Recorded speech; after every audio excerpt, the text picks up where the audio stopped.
All right, let's look at another thing that you need to understand here. So let's take a differential equation.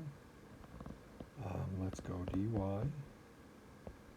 dx equals y squared. Fairly simple. And here's what we're going to say. I'm going to just go ahead and tell you this. Has as its solution y of x equals 1 over c minus x. And you can verify that if you want. Take the derivative and show that that's equal to y squared. It's fairly easy to do. All right? But very often, we'll see questions that say something like this. Solve the differential equation. Notice it's the same differential equation, so it has the same family of solutions, but they'll add something like this. Okay. So what they do is they give you a point. Remember, we said for this differential equation, this family solves it. Every one of these equations for any given value of c solves this differential equation. All right.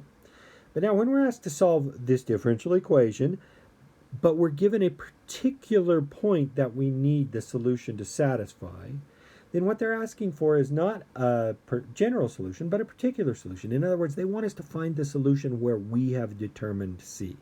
This is called an initial value problem, all right? Now, the thing you need to understand is the solution does not change. We know the solution is still this, y of x equals 1 minus c minus x, 1 over c minus x.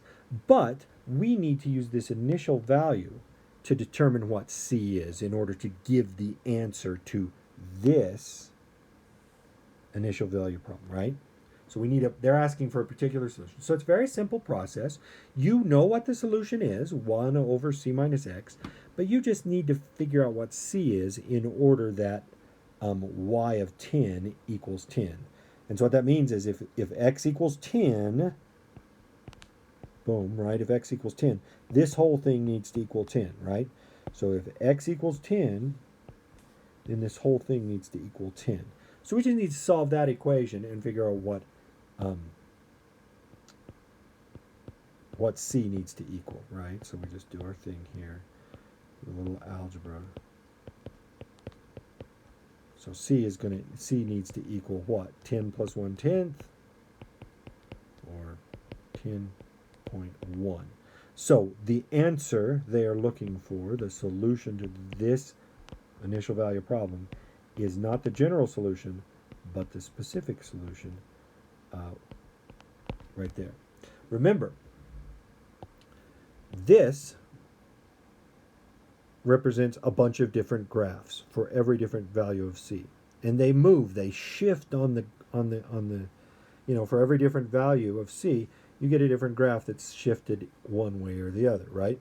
So when we're asking, when we're given an initial condition, what they're saying is find the one solution that goes through this point. Of all of these functions, there's only going to be one that goes through the point 10, 10, and this is it. And you can verify that graphically, but that's what it means when they give you an initial value.